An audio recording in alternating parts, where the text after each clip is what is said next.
Student जितने भी बच्चे 16 फरवरी को बोर्ड एग्जाम देने वाले हैं, उन सभी बच्चों के लिए आज का वीडियो बहुत ज़्यादा इंपॉर्टेंट है। इसलिए आज के इस वीडियो को लास्ट तक देखना मेरे प्यारे बच्चों। आज के इस वीडियो में आप सभी को बोर्ड एग्जाम में कॉपी कैसे लिखना है, कॉपी लिखने का सही तरीका क्या है। अभी तक आप सभी लोग इस तरह का यूट्यूब पर बहुत वीडियो देखे होंगे, लेकिन आज के इस वीडियो में हम आप सभी को जो तरीका बताने जा रहे हैं, ऐसा वीडियो आप सभी को पूरे यूट्यूब पे कहीं नहीं मिला होगा। अगर आप सभी को ऐसा वीडियो कहीं मिल जाता है, तो आप हमें लोग कमेंट करके बता देना मेरे प्यारे बच्चों कि इस तरह का वीडियो बना हुआ है सर। तो वीडियो बहुत ज़्यादा इंपॉर्टेंट है, वीडियो को लास्ट तक देखना स्टूडेंट।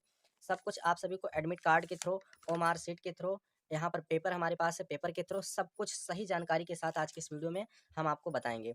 तो चलिए वीडियो को शुरू करते हैं स्टूडेंट। सबसे पहले देखिए, आप सभी का जो पेपर मिलेगा उसमें आपको 20 नंबर का बहुविकल्पीय प्रश्न दिया रहेगा, ठीक है। और उस 20 नंबर के बहुविकल्पीय प्रश्न को आप सभी को ओमार सीट पे पूरा करना होगा, ठीक है। तो पहले आप सभी को हम ओमार सीट वाला काम अभी बाद में बता देते हैं। पहले आप सभी को इस कॉपी को कैसे फिल करना होगा इसको बता देते हैं, उसके बाद आप सभी को ओमार सीट वाला काम बता देते हैं। तो मेरे प्यारे बच्चों, एक एक बात को बहुत ध्यान से समझना मेरी बात को, ठीक है। अगर आप सभी लोग इसी तरह से कॉपी लिख कर आते हो ना, तो कॉपी देख करके टीचर खुश होकर आपको पूरा का पूरा नंबर देगा, ठीक है। गारंटी के साथ कहते हैं, पूरी 100% स्टूडेंट गारंटी के साथ कहते हैं, ठीक है। इसमें एक भी परसेंट स्टूडेंट इफ वट नहीं है। आप लोग ऐसा ही लिख कर आएंगे तो 100% कहते हैं स्टूडेंट, आप सभी लोग ना 100 में 99% लेकर आओगे, 100 में 99%। ये तरीका जैसा मैं आप सभी को बताने जा रहा हूँ, ठीक है। ये बिल्कुल तरीका सबसे अलग है स्टूडेंट। अभी तक आप लोग यूट्यूब पे बहुत सारा वीडियो देखे होंगे, लेकिन जैसा मैं बताने जा रहा हूँ ऐसा वीडियो आप सभी को पूरे यूट्यूब पे कहीं नहीं मिला होगा। तो ध्यान से आप लोग समझना है। तो आप सभी को कॉपी का पेपर कुछ इस तरह से मिलेगा। देखिए, यहाँ पर इंटरमीडिएट का और हाई स्कूल का सभी लोग का कॉपी ऐसे रहेगा। बट आप लोग का हाई स्कूल का रहेगा तो यहाँ पर हाई स्कूल लिखा रहेगा, और इंटरमीडिएट वालों के लिए इंटरमीडिएट लिखा रहेगा। बस केवल इतना ही रहेगा और कोई डिफरेंस नहीं रहेगा। तो सबसे पहले आप सभी को इसे फिल करना होगा। देखिए, यहाँ पर आप सभी लोग परीक्षार्थी लोग यानी विद्यार्थी लोग अपना रोल नंबर सब अंकों में लिख देना, ठीक है। यहाँ पर अंकों में आप लोग अपने प्रवेश पत्र से देख के लिखना, ठीक है। अगर आप अपना रोल नंबर याद कर लिए हैं तो कोई बात नहीं है। याद करने के बावजूद आप यहाँ पर पूरा रोल नंबर लिख दीजिए, और कम से कम 2 से 3 बार आप लोग इसे मिला लीजिए। देखिए, अगर आप सभी लोग का कहीं रोल नंबर एक भी अंक गलत हो जाता है तो आपकी कॉपी चेक नहीं होगी, ये मान लीजिए। आपका कॉपी रिजेक्ट हो जाएगा और पूरा मेहनत बेकार हो जाएगा, आपका रिजल्ट भी नहीं आ पाएगा। तो स्टूडेंट ध्यान रखना, आप सभी लोग रोल नंबर लिखने के बाद कम से कम 2 से 3 बार आप लोग इसे मिला लेना, और उसके बाद इसी रोल नंबर को यहाँ पर आप शब्दों में लिख देना, ठीक है। शब्दों में लिख दीजिएगा, शब्दों में जिस प्रकार से ये अंक लिखा गया है उस प्रकार से आप ऐसे लिखते चले जाएँगे। 1 लिखा है तो 1 लिख देना, 2 लिखा है तो 2 लिख देना, फिर 2 लिखा है तो 2 लिख लेना, ठीक है? उसके बाद जितने भी अंक ऐसे आगे-आगे लिखा है पूरा आप एक-एक करके उसको शब्दों में लिखते चले जाइएगा। और अगर आप सभी लोग पूरा जोड़ करके लिखना चाहते हैं ना, यहाँ पर जो है 1 करोड़ 22 अरब है ना, इस तरह से 25 लाख, तो ऐसा भी आप लिख सकते हैं, कोई दिक्कत नहीं है, ठीक है? ऐसा भी आप लिख सकते हैं, लेकिन ये सबसे अच्छा तरीका है। उस तरीके से लिखने में किसी-किसी से गलती भी हो सकता है, ठीक है? तो मैं जैसा बता रहा हूँ ऐसा ही आप लोग कीजिए, ठीक है? अब उसके बाद नीचे आएँगे मेरे प्यारे बच्चों, तो यहाँ पर आप सभी को विषय लिखना होगा। तो विषय तो जिस दिन जो जो पेपर होगा वो चीज़ आपको पता होगा। तो 16 फरवरी को आपको हिंदी का पेपर देना है, तो यहाँ पर आप लोग हिंदी लिख देना। इस तरह से यहाँ पर आप लोग हिंदी लिख देना। और नीचे आएँगे तो प्रश्न पत्र, इसमें आप सभी को केवल लिख देना है, ठीक है? इसमें आप सभी को केवल लिख देना है, और उसके बाद नीचे आएँगे मेरे प्यारे बच्चों, तो यहाँ पर प्रश्न पत्र पर अंकित संकेतांक। देखिए, जब आपको पेपर मिलेगा तो यहाँ पर इस पेपर पर जो अंकित संकेतांक है, जैसे 801 एई, जो भी यहाँ पर लिखा होगा वही चीज़ आप यहाँ पर ला कर के लिख दीजिएगा, ठीक है? 801 एई। अब हमारे पेपर में जो लिखा है हमने वो लिख दिया, ठीक है? आपके पेपर में जो लिखा होगा आप लोग भी वही लिखिएगा। और नीचे आएँगे मेरे प्यारे बच्चों, तो परीक्षा का दिन। तो परीक्षा का दिन 16 फरवरी को आपको कौन-सा दिन पड़ता है उसे आप लोग यहाँ पर लिख देना, ठीक है? तो 16 फरवरी को आपका कौन-सा दिन पड़ता है? आपका बृहस्पतिवार पड़ता है ना? तो यहाँ पर आप जो है बृहस्पतिवार लिख दीजिए। बृहस्पतिवार, यहाँ पर मेरे प्यारे बच्चों आप सभी लोग बृहस्पतिवार लिख दीजिए। और नीचे आएँगे तो परीक्षा का तिथि। परीक्षा तिथि का मतलब होता है तारीख, और पाली। पाली का मतलब होता है आप मॉर्निंग टाइम में एग्ज़ाम दे रहे हैं या फिर इवनिंग टाइम में एग्ज़ाम दे रहे हैं। तो ये होता है पाली, ठीक है? तो परीक्षा पहले हम तिथि लिख देते हैं। तो तिथि का मतलब होता है तारीख, तो 16 तारीख है उस दिन, 16 तारीख, और आपका दूसरा महीना है, और 2022 है तो 2023 यहाँ पर लिख देना, ठीक है? 23 है तो 23 लिखना, बोलने में मुझसे गलती हो जाती है। और पाली का मतलब प्रथम पाली, आप सुबह के टाइम में एग्ज़ाम दे रहे हैं, प्रथम पाली यहाँ पर लिख देना। और इंटर वाले बच्चे जो है सेकंड पाली यानी द्वितीय पाली लिख देंगे, ठीक है? तो मेरे प्यारे बच्चों, आप सभी लोग इतना पूरा काम कर लिए, और उसके बाद नीचे आएँगे तो केंद्र का नाम, ठीक है? तो जिस कॉलेज में आप जो है एग्ज़ाम देने जा रहे हैं, यानी कि जहाँ पर आपका सेंटर बना हुआ है, वहाँ पर आप वहाँ के कॉलेज का नाम लिखिए, ठीक है? मैं जैसे फॉर एग्ज़ाम्पल अपने चैनल का नाम ही लिख देता हूँ, ठीक है? Knowledge point PCM. Knowledge point PCM, PCM. तो आप लोग क्या करेंगे, आप लोग जहाँ पर एग्ज़ाम देने जा रहे हो, जहाँ पर आपका एग्ज़ाम सेंटर बना है, वहाँ का नाम लिखना, ठीक है? जैसे आप अपने प्रवेश पत्र में यहाँ पर देख भी सकते हैं, यहाँ पर लिखा रहेगा परीक्षा केंद्र का नाम। तो परीक्षा केंद्र का नाम ऐसे शॉर्ट में लिखा रहेगा। जैसा आप लोग के प्रवेश पत्र में लिखा रहेगा, वैसा ही आप लिख देना, कोई दिक्कत नहीं है। ये काम आपका समाप्त हो गया। अब नीचे आएँगे तो यहाँ पर आपका एग्ज़ाम रूम नंबर, यानी किस क्लास में आप देखिए, जब क्लास में आप प्रवेश करेंगे ना, जैसे मान लीजिए आप क्लास में जा रहे हो एग्ज़ाम देने, जैसे जिस रूम में आपको बैठना है तो वहाँ पर गेट पे आपका रूम संख्या लिखा होता है। तो यहाँ पर रूम लिख देना, जैसे मान लीजिए आप रूम नंबर 5 में बैठ रहे हो, तो रूम नंबर यहाँ पर 5 लिख देना। 2 में बैठ रहे हो 2 लिख देना, 3 में बैठ रहे हो 3 लिख देना। जितने रूम में, यानी कि जिस रूम संख्या में आप बैठ रहे हो, उसका यहाँ पर रूम लिख देना, ठीक है? इतना काम आपका खत्म हो चुका है। यहाँ पर आपको कुछ नहीं करना है। आपकी क्लास में जो टीचर ड्यूटी करेंगे, वहाँ पर वो अपना हस्ताक्षर करेंगे, दिनांक डालेंगे। ये काम आपका खत्म हो चुका है। अब उसके बाद देखिए, अब अभी आप सभी को पूरा देखिए कॉपी कैसे लिखना है, सब कुछ स्टूडेंट मैंने बहुत ही बेहतरीन ढंग से लिख रखा है, ठीक है? वीडियो को बस केवल लास्ट तक देखना। अभी आपको और भी बहुत सारे ट्रिक भी बताएँगे कि अगर आप सभी को कौन-कौन सा ट्रिक कहाँ-कहाँ पर लगाना है, ठीक है? तो चलिए ध्यान से समझिएगा पूरी वीडियो को। अब आप लोग ओमार शीट पे आ जाइए। देखिए वो काम आपका फाइनल हो गया, अब ओमार शीट वाला देखिए। अब उसके बाद अभी कॉपी कैसे लिखना है वो भी हम आप सभी को पूरा बताएँगे। बस आप सभी लोग आज की वीडियो को लास्ट तक देखना, क्योंकि आज का वीडियो आपके लिए बहुत ज़्यादा इम्पोर्टेंट है। पढ़ाई तो आप लोग की बहुत अच्छी चल ही रही है, ठीक है? लेकिन देखिए आप पढ़ाई कितना भी अच्छा कर लो, अगर कॉपी आप ढंग से नहीं लिख के आते हो, तो सारा मेहनत बेकार हो जाएगा। पूरा साल का मेहनत डंड हो जाएगा आपका, ठीक है? इसलिए मेहनत से समझ लीजिए कॉपी कैसे लिखना है, आपको डिटेल में बता देता हूँ। देखिए, अब आपको क्या करना है, प्रवेश पत्र लीजिए आप सभी लोग, अपना प्रवेश पत्र। देखिए हाई स्कूल परीक्षा ना, जहाँ पर ये आपका देखिए एक 2 तरफ आपको मिला होगा। एक तरफ आपका 9th का रहता है। जैसे अगर आप 9th में हैं तो 9th का रहेगा, अगर आप 12th में हैं तो एक तरफ 11 का दिया होता है, ठीक है? जैसे अगर आप हाई स्कूल में हैं तो आपका एक तरफ 9th का दिया रहेगा और एक तरफ हाई स्कूल का दिया होता है। तो यहाँ पर आप सभी को हाई स्कूल वाले के अनुसार चलना है, ठीक है? अब यहाँ पर इसको पहले भरना कैसे है, इसको ध्यान से समझिए, पूरी बात को अच्छे से समझना। तो अब देखिए यहाँ पर आ जाइए जिला कोड। तो जिला कोड देखिए आपके प्रवेश पत्र पे यहाँ दिया है जनपद। देखिए जनपद जहाँ पर लिखा है, इसके आगे 2 संख्याएँ लिखा है। तो यही कोड यहाँ पर आपको क्या करना है, भर देना है, ठीक है? यहाँ पर आप लोग यही, इसे आप ब्लैक ब्लैक पेन से या फिर ब्लू पेन से भरना, ठीक है? एक ही पेन का प्रयोग करना, चाहे ब्लैक पेन या ब्लू पेन, किसी से भी आप भर सकते हो, कोई दिक्कत नहीं है। और यहाँ पर देखिए आगे जो है जनपद सिद्धार्थनगर से है तो सिद्धार्थनगर यहाँ पर आप लिख देना। जिस जिला से हैं आप, वहाँ पर उस जिला का नाम लिख देना आगे, ठीक है? शॉर्ट में लिख देना ऐसे, कोई दिक्कत नहीं है। और नीचे आएँगे तो केंद्र का कोड, देखिए केंद्र का कोड यानी कॉलेज का जो कोड होता है, जैसे फॉर एग्ज़ाम्पल, जैसे देखिए यहाँ पर है ना, देखिए परीक्षा केंद्र का नाम, तो परीक्षा केंद्र के नाम के आगे यहाँ पर कोड दिया है, देख रहे हैं ना? ये कोड आप लोग देख रहे हैं ना? इस कोड को यहाँ पर आप भर देना, ठीक है? जैसे कोड कितना है, 21607, तो यहाँ पर हम कोड को भर देते हैं, 21607, इस कोड को हमने यहाँ पर भर दिया। ये काम हमारा खत्म हो गया।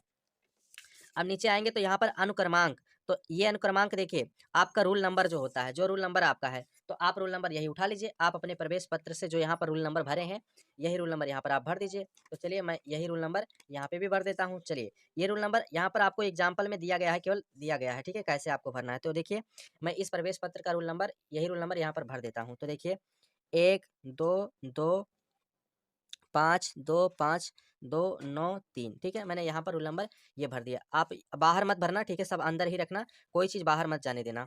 अगला है विषय कोड का नाम, ठीक है? तो विषय कोड देखिए, ये क्या होता है, जैसे यहाँ पर देखिए ये बड़े-बड़े अक्षर में लिखा है ना विषय कोड, तो हिंदी का 901 होता है। तो यहाँ पर 901 लिख देना, ठीक है?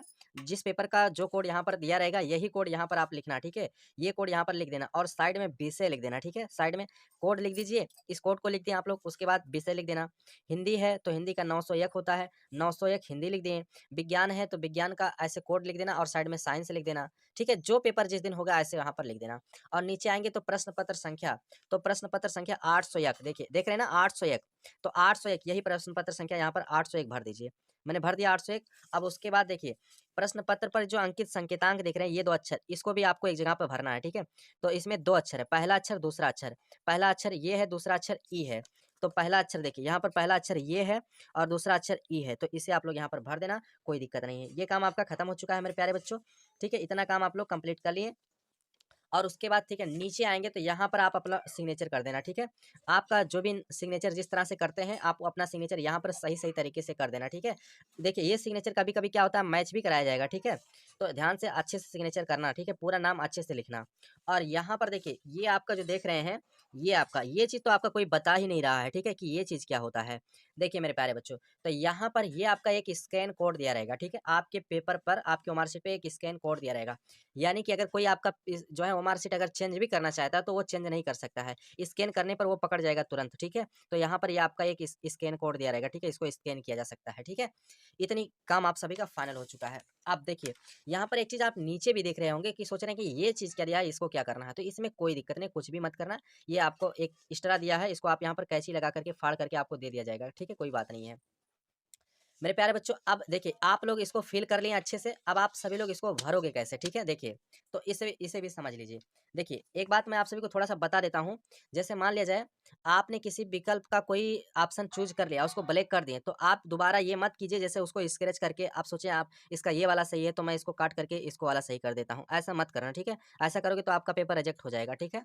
आपका कॉपी चेक ही नहीं होगा। ये ओमार शीट कंप्यूटर से चेक होता है, ठीक है? ये इसको कोई टीचर नहीं चेक करेंगे। वो एक आपका जो कंप्यूटर मशीन आता है, उसमें पूरा वो मार्कशीट को भर दिया जाएगा और वो जो है चेक होता चला जाएगा, ठीक है? इसको टीचर नहीं चेक करेंगे। अब देखना आप सभी लोग इसको कैसे करेंगे। तो देखिए पहला प्रश्न आप लोग विकल्प के 20 प्रश्न को कैसे कंप्लीट करेंगे। जैसे पहला प्रश्न है, बाबू गुलाब राय किस युग के लेखक हैं? तो स्टूडेंट इसका सही आंसर शुक्ल युग है। ग ऑप्शन सही है, यानी कि ग का मतलब सी ऑप्शन सही है इसका। तो ए बी सी, तो सी ऑप्शन सही है, तो आप क्या करेंगे, इसको सी वाले को इस प्रकार से ब्लैक कर देना। इसको आप काला पेन से ही भरना, ठीक है? काले पेन से भरना, काला पेन से ज़्यादा अच्छा होता है। देखिए, अब ये मैंने पहले कई वीडियो में इसको भर करके बताया है, तो इसको आप मत समझिए कि ये तो पहले से भरा है, ठीक है? फॉर एग्जाम्पल मैं आपको समझा रहा हूँ, ठीक है? ध्यान से समझ लीजिए मेरी बात को। नहीं तो आप लोग कहें कि ये दोबारा तो इसमें भरा है, तो हम भी क्यों नहीं भर सकते हैं? मेरे बच्चों, मैं आपको समझा रहा हूँ, ठीक है? चलिए, अब उसके बाद चलिए दूसरा प्रश्न देख लेते हैं। चिंतामणि किस विधा की रचना है? तो इसका पहला आंसर सही है, यानी कि इसका ए ऑप्शन सही है। तो ये वाले को आप क्या कर देना, ऐसे ब्लैक कर दीजिए। ये वाला ऑप्शन इस प्रकार इसको ब्लैक कर देना, ठीक है? और काला पेन से इसको भरना, ठीक है? काले पेन से ही भरना, ठीक है? स्टूडेंट, आज की इस वीडियो में सारी बात मैं आप सभी को बहुत ही अच्छे से डिफाइन कर दिया है, ठीक है?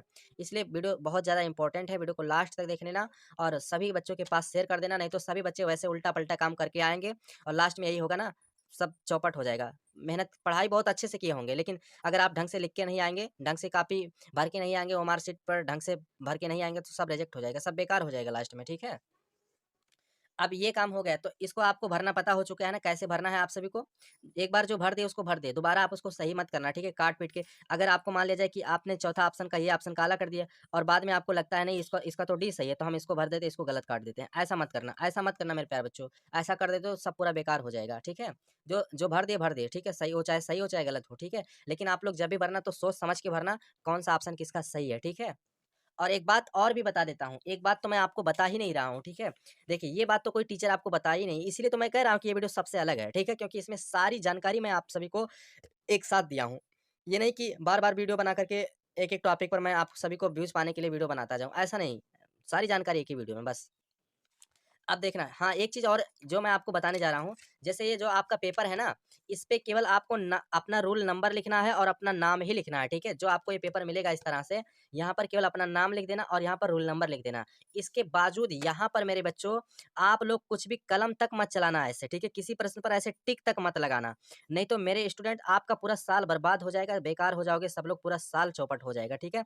तो स्टूडेंट्स 201% कोशिश करना आप सभी लोग कि आप सभी लोग इस पर कहीं भी ऐसे स्क्रैच मत लगाना, सही का टिक मत लगाना, कहीं भी ऐसे जो है कुछ भी इस पर कलम कहीं मत चलाना मेरे प्यारे बच्चों, ठीक है? नहीं तो देखिए बैच क्या होते हैं, जब बैच चेक करने आएँगे ना, जो नकल को बचाने के लिए, जो नकल से सुरक्षा के लिए बैच जब कॉपी जो चेक करने आएँगे, तो वो पेपर क्या होता है ऐसे पलट-पलट करके देखते हैं। अगर कहीं कोई कलम चला हुआ, टिक का पाया हुआ मिल गया ना, तो जान लीजिए पूरा चौपट कर देंगे, बर्बाद कर देंगे आपको, तुरंत रिजेक्ट कर देंगे। तो मेरे प्यारे बच्चों, सारी बात हमने आप सभी को एक्सप्लेन कर दिया है। अब देखना, अब हम लोग आ जाते हैं कॉपी कैसे लिखना है। तो ये सब काम आपका खत्म हो चुका है।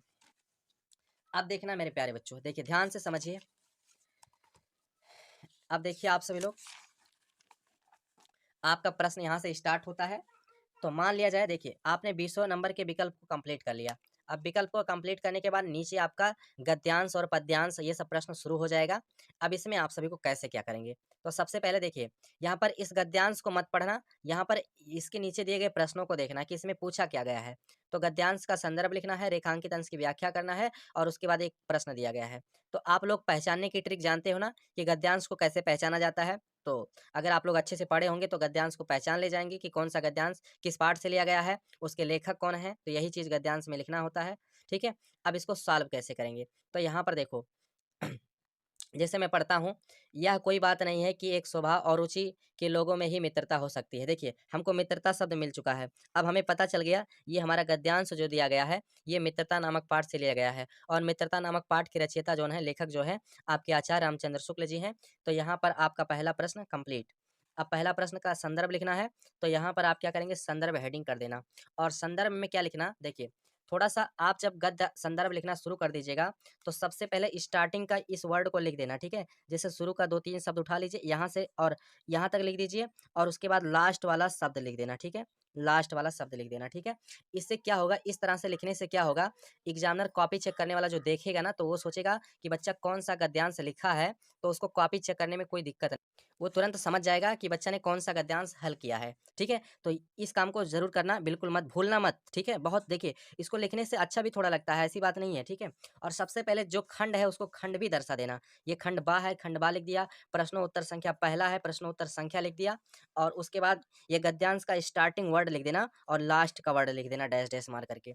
अब यहाँ पर संदर्भ में लिखना, प्रस्तुत गद्यांश हमारी पाठ्य पुस्तक हिंदी के मित्रता नामक पाठ से लिया गया है। इसके लेखक आचार्य रामचंद्र शुक्ल जी हैं। लेखक का नाम और जो है पाठ का नाम, ये स्टूडेंट थोड़ा अलग पेन से लिख देना, ठीक है? अगला क्वेश्चन देखो, गद्यांश के रेखांकित अंश की व्याख्या कीजिए। तो गद्यांश के रेखांकित अंश की व्याख्या, यानी कि यहाँ पर रेखांकित अंश का मतलब कि जितने पर अंडरलाइन किया गया है। यहाँ पर आप लोग देख रहे होंगे कुछ लाइनों पर अंडरलाइन किया गया है, तो केवल आपको इतने का ही देखिए, इसमें ये डायरेक्ट खड़ी बोली में लिखा गया है, ठीक है? तो इसका आपको अपने अनुसार अपने भाषा में इसका अर्थ लिखना है, ठीक है? तो यही होता है व्याख्या। तो यहाँ पर आप लोग दूसरा प्रश्न है, यहाँ पर हेडिंग कर देना और रेखांकित अंश की व्याख्या देखो कैसे लिखोगे आप सभी लोग, देखिए ध्यान से समझना मेरे प्यारे बच्चों। तो यहाँ पर आप लोग लिखना रेखांकित अंश की व्याख्या में, प्रस्तुत पंक्ति में लेखक कहते हैं, देखिए किसी भी चीज़ का अगर आप व्याख्या कर रहे हैं तो स्टार्टिंग में इतना आप लोग लिखना, प्रस्तुत स्टार्टिंग में इतना आप लोग हमेशा लिख देना, स्टार्टिंग में हमेशा इतना स्टार्टिंग में लिख देना, हर एक पद्यांश में इतना स्टार्टिंग में लिख देना। प्रस्तुत पंक्ति में लेखक कहते हैं कि कुछ सोचते हैं कि समान स्वभाव और समान रुचि वाले ही परस्पर मित्रता हो सकती है, यह धारणा उचित नहीं है। विपरीत स्वभाव और विपरीत रुचि रखने वाले में भी घनिष्ठ मित्रता हो सकती है। लोग विभिन्नता देखकर भी परस्पर आकर्षित हो जाते हैं। यानी इसमें कभी कह रहा है कि जो है समान बात व्यवहार करने वाले लोगों में ही केवल मित्रता होती है, ठीक है? तो कभी कहता है, लेखक कहता है ये अवधारणा गलत है, ऐसा नहीं होता है। अलग-अलग स्वभाव, अलग-अलग विचार रखने वाले व्यक्ति में भी मित्रता होती है, ठीक है?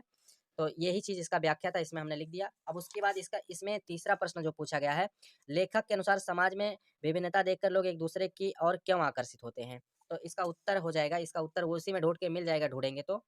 इसका उत्तर लिखेंगे, लेखक के अनुसार समाज में विभिन्नता देखकर अपने अभाव को भरने के लिए विपरीत गुणों की तरफ लोग आकर्षित हो जाते हैं। यानी कि जैसे मान लिया जाए, भले विचारधारा लोगों को नहीं मिलती है, लेकिन अगर किसी की कोई ज़रूरत पड़ जाए किसी से और उससे भले ना वो बोलता हो, लेकिन ज़रूरत पड़ने पर वो उससे मित्रता कर लेता है, ठीक है? तो यही इसका उत्तर हो गया। अब उसके बाद देखिए, आपका देखिए ये तो गद्यांश का था। स्टार्ट पहले आपका गद्यांश का दिया रहेगा, पहले आपका गद्यांश का दिया रहेगा, उसके बाद गद्यांश के बाद आपका पद्यांश आ जाता है और इसमें अथवा करके दूसरा भी दिया रहता है। आप चाहे पहले वाला जानते हो तो पहला कर लो या अथवा वाला जानते हो अथवा वाला कर सकते हो, ठीक है? तो जो आप जानते हो उसको कर सकते हो।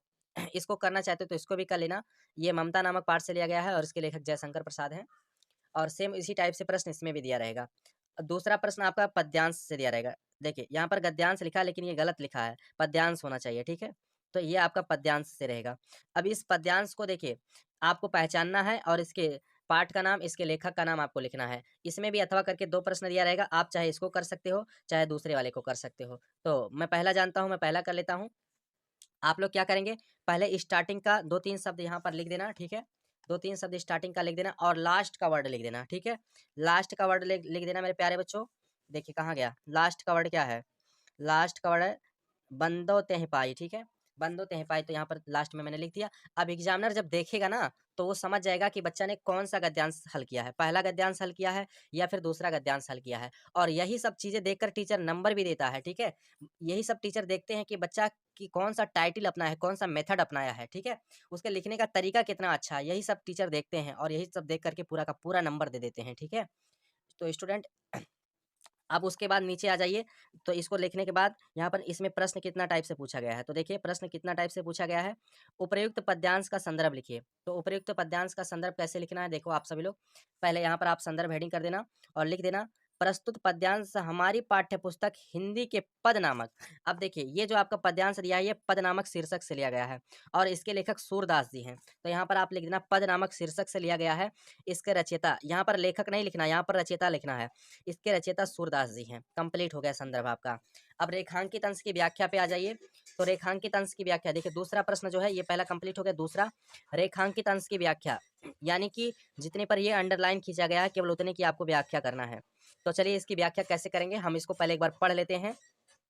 इसमें कहा है बहिरो सुने गूंग पुनि बोले रंक चले सिर छत्र धराई।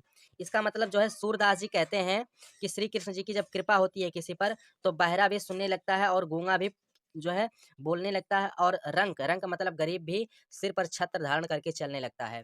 तो यहाँ पर मैंने उसको लिख दिया है। देखिए देखिए यहाँ पर लिख दिया है मैंने, मैं उस ईश्वर के कमलवत चरण की वंदना करता हूँ जिनकी कृपा मात्र से बहरा व्यक्ति सुनने लगता है, गूंगा व्यक्ति बोलने लगता है और निर्धन व्यक्ति सिर पर छत्र धारण करके चलने लगता है। मेरे प्यारे बच्चों कंप्लीट हो गया रेखांकित अंश की व्याख्या। देखिए कितना अच्छा से मैंने एक बार पढ़ा तुरंत लिख दिया, कोई दिक्कत नहीं है।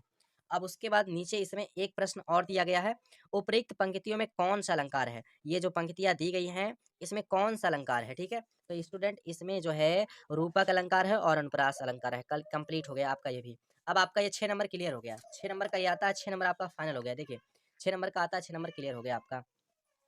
नीचे आएंगे तो यहाँ पर आपका देखिए, नीचे आएंगे तो यहाँ पर आपका संस्कृत का गद्यांश दिया जाएगा। इसमें आपको संस्कृत के गद्यांश का संदर्भ लिखना होगा। इसमें देखिए इसमें केवल आपको पाठ का नाम लिखना होता है, लेखक का नाम नहीं लिखना होता है, ठीक है। इसमें भी अथवा करके 2 ठो दिया होता है, आप चाहे पहले वाले को कर सकते हो या फिर दूसरे वाले को कर सकते हो। यानी जो आपको पता हो कि कौन सा गद्यांश किस पाठ से लिया गया है आप उसको कर सकते हो। तो चलिए मैं आप सभी को संस्कृत वाला भी बता देता हूँ। पहले आप देखिए इसमें भी वही काम करना है स्टूडेंट। देखिए देखिए आप सभी को वैसे वीडियो देखकर ही पता चल गया होगा कि तरीका कितना अलग है, कितना तरीका कितना अलग है, बिल्कुल अलग है, एकदम तरीका अलग है, ठीक है।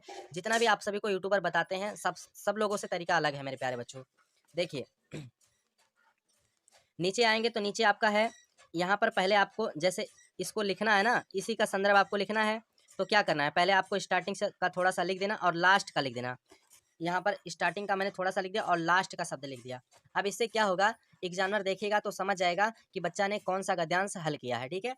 अब यहाँ पर पहले आपको इसका संदर्भ लिखना है। देखिए इसमें संदर्भ लिखने का लिए कहा है और इसका हिंदी अनुवाद कीजिए, इसका हिंदी अनुवाद कीजिए। तो पहले संदर्भ लिख लेते हैं। अब संस्कृत वाले का संदर्भ कैसे लिखोगे तो ध्यान से समझना। प्रस्तुत संस्कृत गद्यांश हमारी पाठ्यपुस्तक हिंदी के संस्कृत खंड के वाराणसी नामक पाठ से लिया गया है। बस ये वाराणसी नामक पाठ से लिया गया है। अब कैसे पहचानोगे, देखिए अगर आपका संस्कृत गद्यांश कहीं से आता है, अगर बीच में कहीं वाराणसी शब्द आ गया तो समझ लीजिए कि वो गद्यांश वाराणसी वाले चैप्टर से लिया गया है।